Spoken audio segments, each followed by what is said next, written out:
Africa is winning, right? It doesn't matter if you're building on whatever blockchain, Africa is winning. And that kind of drives our personal Yeah. goals, which is building that global, collective global reputation for Africa, which is we can contribute to the technology. We are the best utilizers of the technology.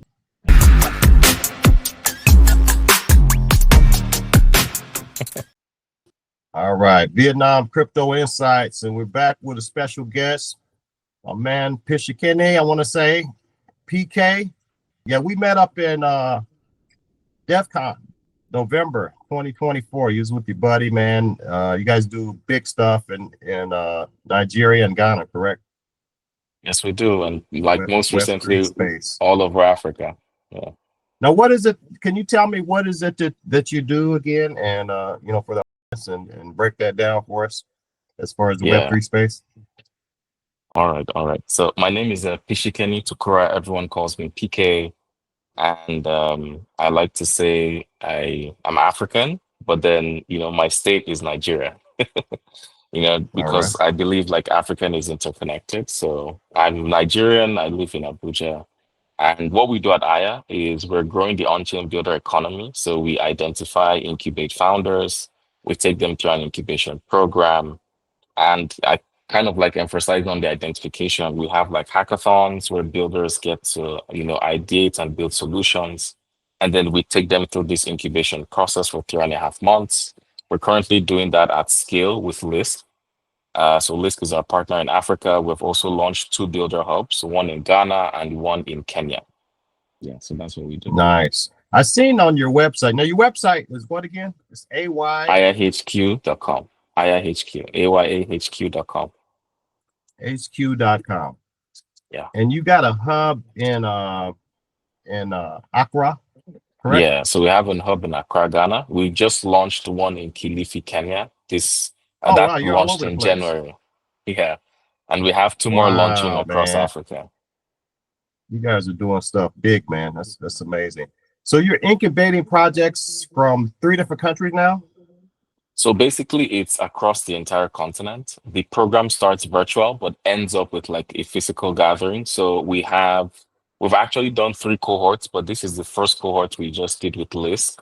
So these builders are specifically building on Lisk, and then we had like a 2-week founder summit, which happened in Kilifi. So we had about 12 projects from 125 that came into the process. 12 projects Okay. graduated, and so they spent 2 weeks at the Kilifi hub in Kenya. Nice, man. So I'm seeing on the website here, man. You guys incubated over 20 projects already? Yes. Wow. And how many hackathons have you had? So we've had about 13 different hackathons. So for a lot of like the big African events from Web3 Lagos to Eat Safari to Mo Accra, we've distributed about $70,000 in prizes. And we've had, about 10% of those projects go on to raise an additional almost $100,000 post hackathon. So we're kind of seeing a lot of rapid experimentation and innovation on the continent. Okay. And are you guys chain agnostic? I mean, you guys work with multiple chains when you do these hackathons? So for the That's hackathons, we're chain agnostic, but for the incubation program specifically, we're working with Lisk. okay, because I see you got some base, optimism, list. So you've got several different chains on here that you work with. But how long have you been doing that? So we officially kicked off in 2020. So we're actually like getting to our 5th year. There have been different iterations of what Ayahq is, and probably like a bit of background on what Ayahq means. So Ayahq means resilience and resourcefulness. It has deep origins in the Ashanti region in Ghana. My co-founder Eric Anan, who is the CEO of the company, he's from Ghana, but he spent about 6, 7 years in Nigeria. And so kind of we started, at trying to help Africans access global jobs, right? So we're like, Okay. how could we help the talent economy? So we built out a P2P system that just allowed freelancers off-ramp their payments into different currencies. And at the time, we had like a lot of incumbents take off. So we struggled to find market fit, did about, a small volume. But we realized that it wasn't just enabling them to get payments, we had to help facilitate because trust was broken, right? And so version two became, enabling these talents to get access to jobs. And so we made about $100,000 in revenue, but we realized another problem. There were not enough Africans that were eligible to get jobs. And then we got a grant Uh, from Coinbase in 2022, and we started training builders, right? We started getting them through this rigorous 6-month program to enable these builders, get the skills that they need and access these global opportunities. But then we hit what we call a hard fork, where we had two sets of people graduating from the program. We had those who, after the 6 months, they wanted to get jobs. And we had those that after 6 months, they wanted to build a solution because they felt like I have the skills and I'm seeing Africa has a myriad of problems, right? And all they saw were how could I take these skills and go and build these solutions? And so we kind of leaned towards that side of the market because it was really defined for those who wanted to get jobs. Because the moment they graduated, all they needed to do was get a job and their journey ended. But we saw like this 30% who really wanted to build something amazing, but there was no structure. There were no incubation programs. There was nothing to help support them, right? And so we said, how about we run a test pilot? We also built a hackathon platform because we felt after they graduated, they needed to keep on refining their skills. And a hackathon is right. like the best place for you to refine these early stage skills. And then we kind of saw those who, after the hackathon, they said, what's next? I've iterated, I've built something, I did it. What happens to my project next? And so we decided to curate this incubation program, which we saw amazing results. And that's what we're doing with List and scaling that across the continent, kind of helping early stage African founders, build a business, understand the basics, fundamentals, and help those projects scale. We're seeing, alumni raise up to 150K post program. So it's definitely something that we have taken a very feedback, we're getting feedback from the people we're building with at every point in time. And so the mission has stayed consistent, which is enabling Africans build global reputations. It could be through their talent or through their projects. And what we've done for the past 4.5 years. Man, that's an amazing journey that you guys have. So you guys match people with VCs and grants as well? So most of the builders that graduate, we don't we, I say we provide support, but I wouldn't want to use the word match because that changes the expectations. It's like people want to Right. come to your ecosystem because you're gonna match them. No, we're gonna give you the skills to build something that people want, and that's what VCs want. Because the issue is, Right. a lot of early stage founders want to optimize for investors, where like the investor is just somebody who wants to be part of a rocket ship. He doesn't want to be the reason why you're building that thing out. So how do Yeah. you build for people? And then most of that infrastructure was missing across the continent. We're backed by Techstars, and we've been in a couple of global VCs and global accelerators. We're backed by global VCs. So we understand what that process is like, right? And so we're trying to help these early stage founders get access to that, education that was non-existent on the continent. They had to just kind of skim through Google searches to be able to get themselves there. So we're providing them that first level education. And we have seen that correlation with success to those who raise post program. Yeah. Yeah, I know that there's a lot of tech success, especially in Nigeria. I was watching a good documentary about a year ago, and they have several unicorns, I believe, that are tech related. And I was actually kind of surprised, and I think I surprised a couple people when I shared this. But you probably long know this. Calendly is Okay, right what's on is now? based out of Nigeria. A lot of people don't realize that. So yeah, the founders Yeah, so he Nigerian. isn't based So out but of there's Nigeria. He has been in Atlanta for a long time, but I mean, he's like, yeah. yeah, so there's a lot of tech talent, man. So what is it that you guys are can you give me an example of like one of the projects that have succeeded out of your incubation program? Yes, happy to share. We have from the first two cohorts of a project called Soccer is building an Okay. African predictor. So focus on the it as an AI betting platform, but moved into the prediction markets. They are launching mainnet on List and have probably about 100,000 users. The betting space in Africa is really big. And so they're like bringing all of that on chain, and they've been doing an amazing job, for the past 1 year post graduation. We also have Asset Scooper, which enables you take all your low value assets on chain and sweep them into a single transaction.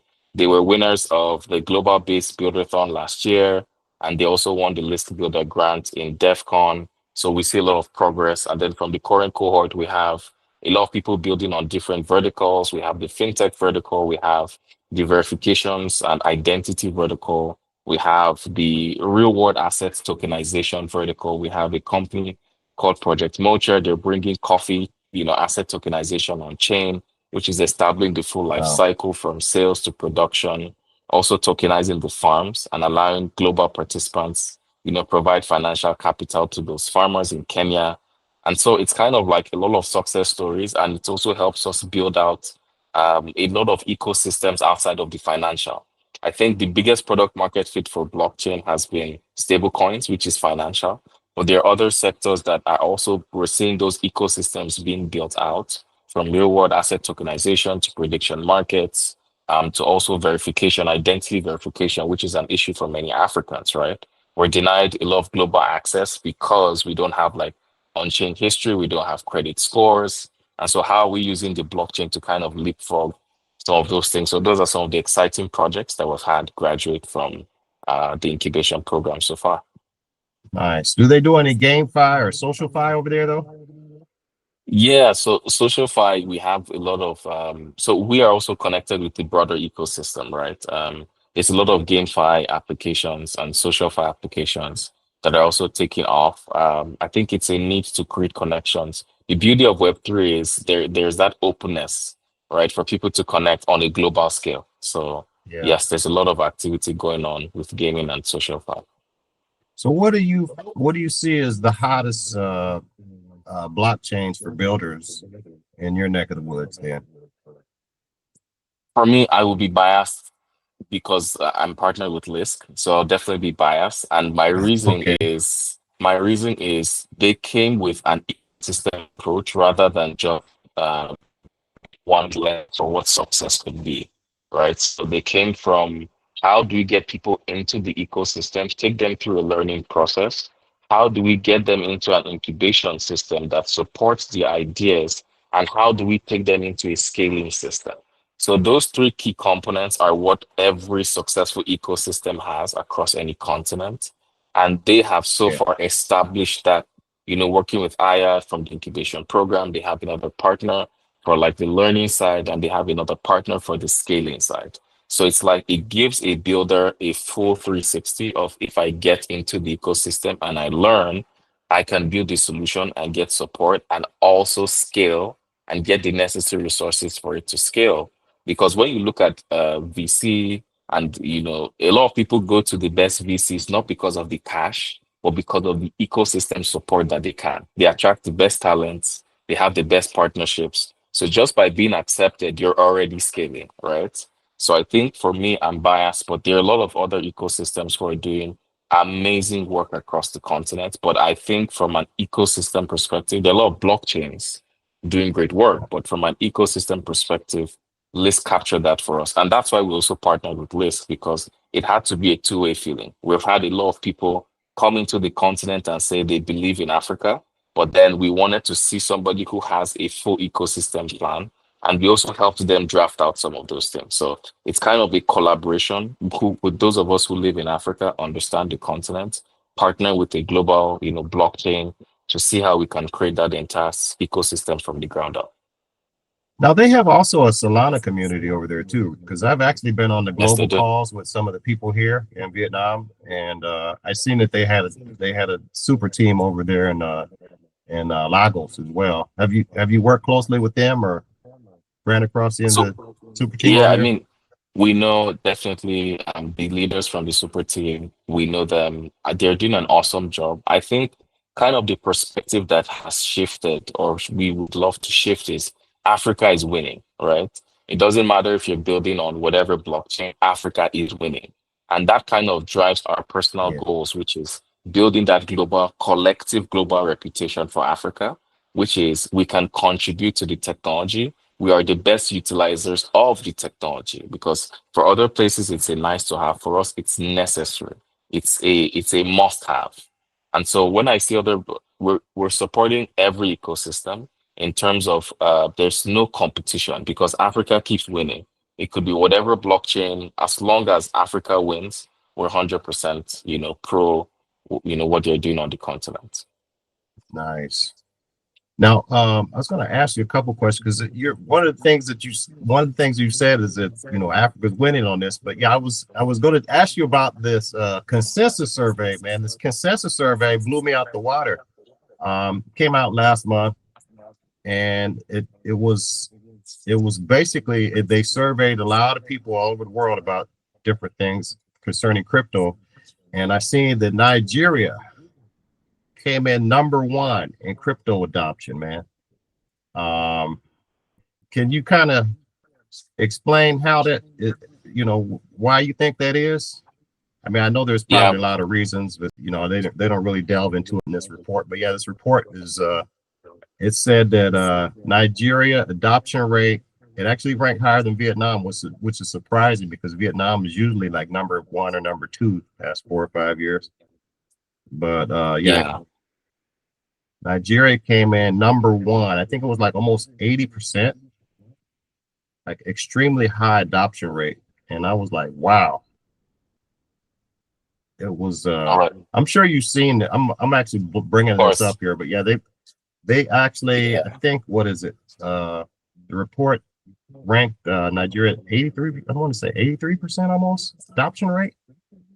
Yeah. So I, I, can I you think can for you give me, elaborate on that? I mean, I know you probably seen the same thing, yes, but I you have an did. on the And ground uh view of things.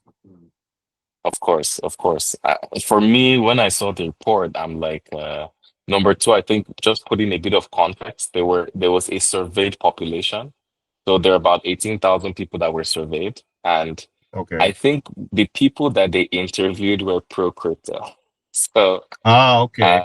there was a level of ambitious, and because I wasn't involved in the research, I would like to believe that they talked to crypto natives or people of a certain class because Nigeria is Okay. 200 plus million people.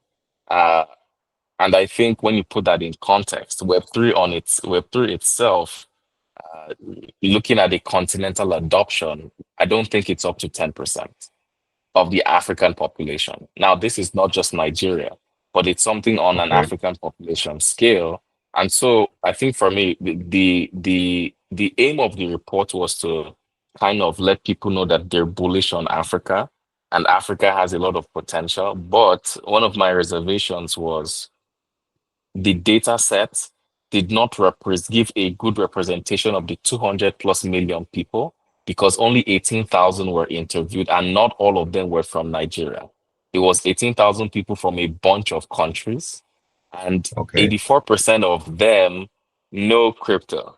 So I Yeah, can't that's what confirm blew me how away. many people, I can't confirm how many people of the 18,000 were in Nigeria. So it's like saying they interviewed like 2,000 people in Nigeria and 84% of 2,000, right? Which is roughly going to be around 1,600 people have crypto wallets. Now, if I take that to the global Nigerian population, that's just like 2,000 out of 200 million people, So just kind Right. of putting those things in context, I was really excited to see, Nigeria's having like left high levels of understanding, you know, building they own a wallet and so all of that. But putting that into context, I'm not sure it gives a good representation of the actual penetration of crypto, even though I know based on our number, and I said this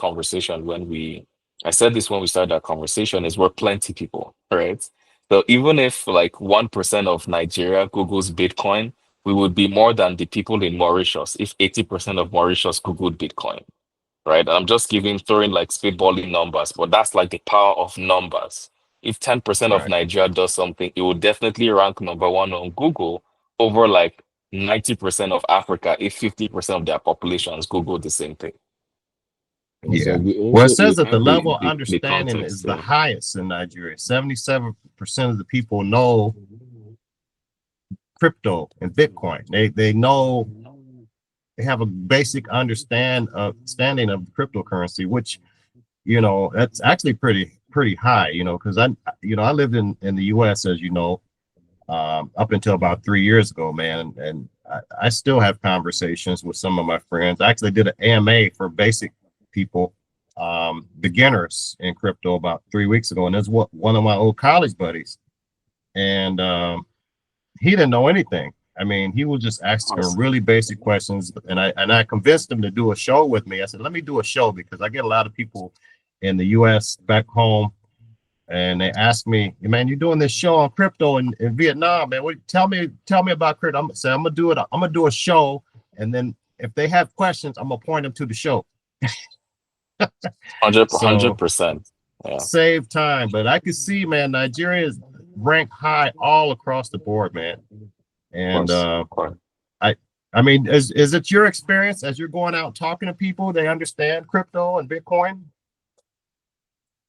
I think there, so where I would even agree more is the awareness, right? So I think people Yeah. understand the financial side of crypto, which is why, Okay. we have a lot more people who don't have a very good experience with crypto because somebody told me about time, put in like $100 worth and I lost everything. So the ability to make quick money as against understanding the fundamental, you know, building blocks of what Web3 is, right? Or what the blockchain Okay. is. Or, it's like they know because a friend says, I put like $10 last week. This coin shot up to like $100 in like 5 days. So Right. most that and those kind of words travel fast, because one Oh person yeah, telling yeah. one person. So I can understand for like the awareness, but I'm still going to question the 77% of 200 million people. Right. I'm going to stick with the surveyed people, the people that they surveyed, and then Yeah, you basically kind of, question their methods and techniques, huh? yes, I wish I could dig deeper, but I don't have any background information and, just being Yeah, transparent and I don't know honest. if they did it. I don't know, and I actually used to work for Nielsen for a short time, and I know that, it's very important when you're doing any sort of survey or you have to make sure that it's random Yeah, as possible so that it's accurate. If it's not random, if they just selected a group of select people, it'll throw everything off. But if they randomly selected the people, it's more accurate. So yeah, I of have to course. dig deep into the survey and see their methodology. But yeah, if you're questioning it and you're from Nigeria and you're in the Web3 space, then maybe it doesn't make sense. But it was done with YouGov, which is, I think that's an online survey. So that's another level of that may be suspect. But a lot of the people that they surveyed were like, I believe they were like older, like 45 to 50. So, I Mhm. mean, I think that might have skewed the numbers as well. Um, I don't know why that is, why they got this older group of people, but they, some of the respondents they say were, dig down deep in there, man. They were like, a lot of these people were like, a lot of the more sophisticated, knowledgeable people in the survey were older. I can't remember what part of this report it was, but I'd seen it earlier. But the crypto, is it? I know one of the things that I also wanted to ask you about is crypto seen still in a negative light legally in Nigeria? Because I remember there was some issues with the Binance. One of the Binance executives, actually a couple of them, about a year ago, got in trouble over there, and one of them had to escape. So, I mean, are they still trying to crack down on crypto in Nigeria, or are they kind of like taking a hands-off approach, or what's your thoughts on that? Yeah, that's a great question. I think the issue with Binance, it was unfortunate, but we are kind of moving past, some of those things that happened there. So the Security and Exchange Commission, the SEC, they're offering, I think they've issued licenses and they're having like a regulatory sandbox where people who want to get licensing can go in And that's basically the government saying we're open to start reviewing what regulation could be. Um, a stablecoin consortium just released like the CNGM, which is like a private issued Naira stablecoin, and it's compliant with the SEC regulations. And so it's kind of like, and I tell everyone that 2025 is the year for regulations. So there's definitely a more positive stance, but it also hasn't affected the level of crypto innovation. At a point, it did, but we're still having amazing crypto founders building different solutions in different verticals.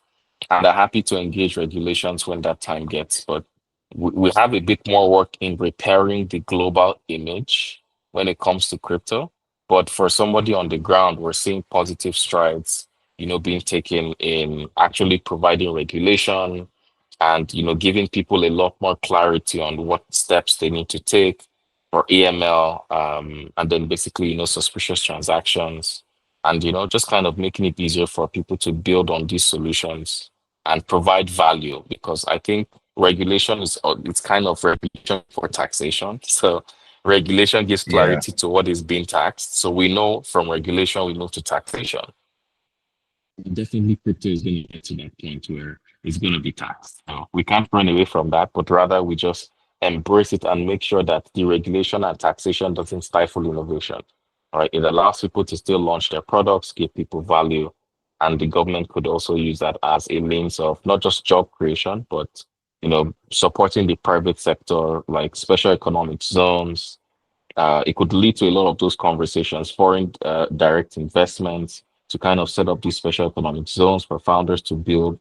Even people that do not live in Nigeria can come in and kind of like set up, some of these micro test areas and using the population, and then the government can learn from those insights to also be forward thinking.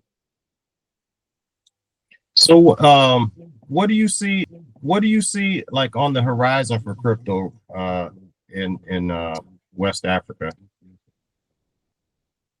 And I should That's a good throughout the question. continent. Say, since you're all over now, you go in 3 countries, but you do support projects from all over the.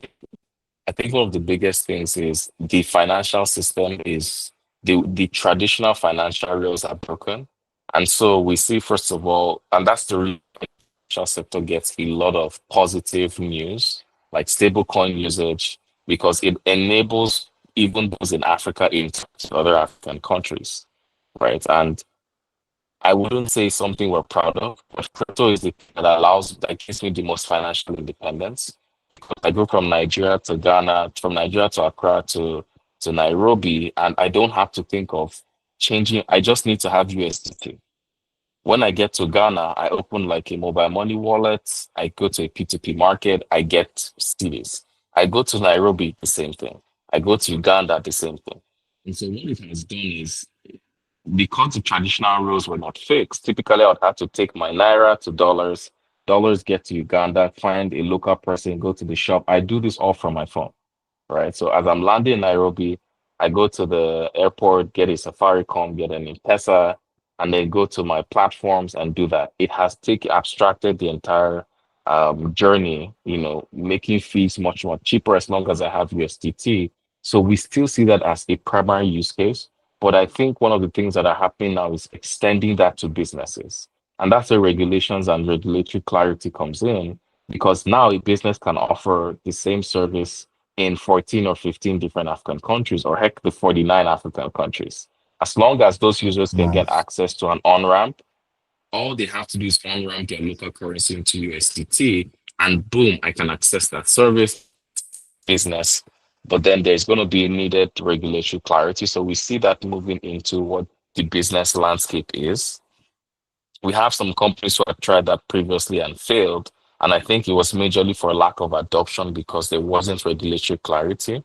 And so we see businesses adopting more solutions that are focused and facing within Africa. I think most times we look at going outside of Africa, but there is so much fragmentation within Africa that that's $1 trillion business on its own. Like if you're able to kind of offer a service that captures the 54 different African countries and abstracts all the 49 currencies, right? That's $1 trillion business on its own.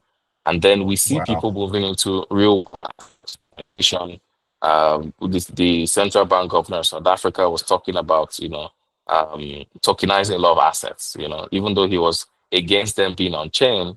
But the bone of that conversation was there's a law we can tokenize on the blockchain and it makes it instantly tradable, right? So there's platinum. We have a huge deposit of minerals that are here in Africa, and it allows global participation. We have coffee, we have macadamia, so even edibles. We're going to start building a lot of global reserves here, and that allows us access financing. Can be tokenized. We can borrow against some of those assets. So there's also a lot on real world asset tokenization. And then the last thing for me is identity, which is basically helping Africans create, that footprint, digital footprints that is a form of reputation, right? So somebody is doing an average of $100 on his MetaMask, he can use all that transaction history to get $20 loan, right? And so it's like Right. most of those financial systems that aren't built for us in Africa, we can use the blockchain to help develop some of those things. And it helps unlock it for the entire population. So provided I can bring like a government ID card or a driver's license and I can prove my on-chain transactions, I should be able to access a loan. It's just like a credit card that you're accessing when you live in the US, but it's based off my transactions on chain and the fact that they can verify that I'm a human being, with having periodical liveness checks. It opens us to a whole world of on-chain financial products. And we have a lot of companies who are building a lot of awesome solutions. So those are like my top three. For what I think the future of Web3 is doing in North Africa and majorly TradeFi, you think, Africa. is $1 trillion business there? Potential. Sorry? You said traditional finance is and real world assets, $1 trillion opportunities in Africa right now, right? Of course. I'm very sure Wow, about that. nice. Well, I'm hoping that you produce them out of your hub. When's the next hackathon that you guys have? So currently we have one that would be, we're looking at the second quarter of the year, but we have an incubation program that is launching. The application period closes on the 20th of February, and that launches Okay. middle of March. So we have an incubation program in March. We have a pop-up city called Zua Free, which is happening in Kilifi for 3 weeks. I'll send you information on that. We have a pop-up city, then we have a hackathon, and It's on then your website, right? so we have the application program for the application for the incubation program is on our website, but then I would send you the Yes. information for Zua Free. Yeah, so Yeah, I see Zua the Free. thing about the LISC and Ayahq HQ incubation program. Yes. Yeah, it's right on. Okay, there it is. It's right on your site. Okay, nice, man. Well, did you want to share anything else with us, man, while we're talking about what you guys are doing big over in Africa? Yeah, I think for us it's my biggest thing is we always tell people about Africa, but we want to show people what Africa is. And so for we want people to experience the continent because that gives them a good perspective of what is actually happening in the continent. And then they're able to form their own opinions and see how best, they can be part of what is happening in the global economy. I just sent you the website for Zua Free. So Oh, it's okay. April 15th to May 6th. This is another platform that you're representing. Yes, it's an initiative by us at Ayahq HQ. So it's a pop-up city. We had the called Accra and a lot of success stories. So we have Okay. stuff coming up from the 15th of May to the 6th, from 15th of April to the 6th of May. And it's going to be in Kilifi. So it's an opportunity for people who are really curious about what Africa has to offer. So there will be builders, there will be policy makers. It's basically allowing you get integrated into what is going on in Africa when it comes to the on-chain revolution. So would love people to, come join and experience Africa. There is a lot of things to experience in Africa. Some people might not go back. Warning, if you come, you might love Africa too much, you might go back. We have a lot of people who haven't gone back since they got killed. And so rather than convince people, we want to show you what Africa's potential is. You get to connect with the amazing founders who are coming for the programs, the incubation programs. You get to interact with builders, ecosystem, and community leaders. Yeah. Yeah, well, I know I don't know if I'll be able to come and not come back because I got a wife here, but I'll definitely come visit you sometime Bring her soon, man. along. Because I actually Bring her wanted to go along. to the continent long ago, but my first stop internationally was Asia, and I ended up being stuck over here now. But I love it over here. We met in Thailand, but I've got a lot of friends from Ghana, Accra, in particular, Lagos. Awesome. A lot of those guys are back in the States, though. I actually met a couple guys here that's into crypto from Nigeria as well. So I actually did, and I showed you the interview I did with him a couple weeks back. Yeah. He's a really big crypto head. So yeah, a lot of crypto adoption between Vietnam and Nigeria, both. So, Of course. but yeah, I appreciate you coming on board, man, and taking time out your busy schedule. I know you're in 3 different countries or more, going back and forth, man. That must be a nightmare, huh? I mean, so my wife is the one who has to get all the excuses. So Oh, she's she helps you very out. understanding. Oh yeah, she does. I mean, like Okay, she does. We travel when we can, but then I mean, there's nothing that beats okay. having a supportive wife. So yeah.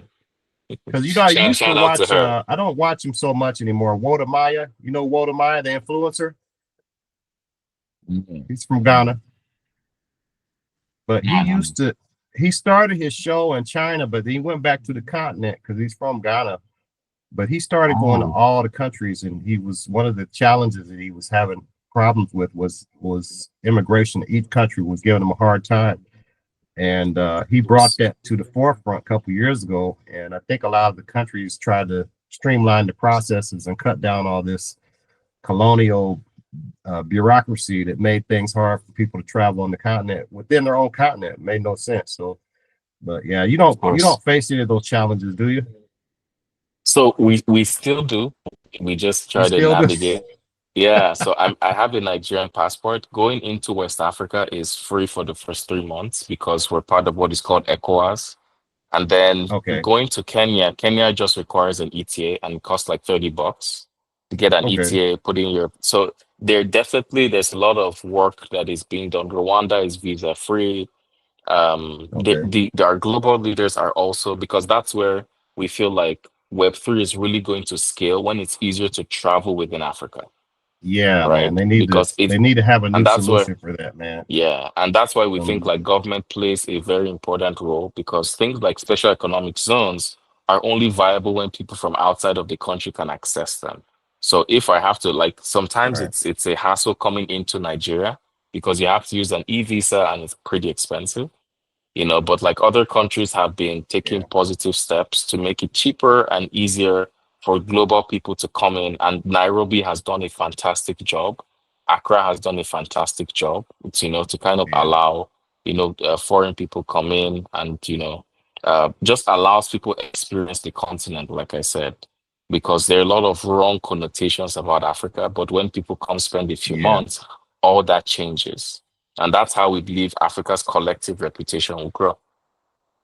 Nice, man. Well, you're doing some good work, man. I appreciate you, man. You give me some very positive information, and definitely I'll share this with the community, and hopefully we can partner Awesome. on some stuff in the future. Happy to do But that. Looking forward to speaking more. all right, PK. Well, hey, appreciate you on the show, and good luck with your next hackathon and your next incubation projects that you're doing. And Yeah, thank you we'll very stay in much. touch with you, man, and keep us up to date. All right. All right. Okay, Thank you. brother. Thanks for having me. Thank you. Thanks so much, PK. Have a good one.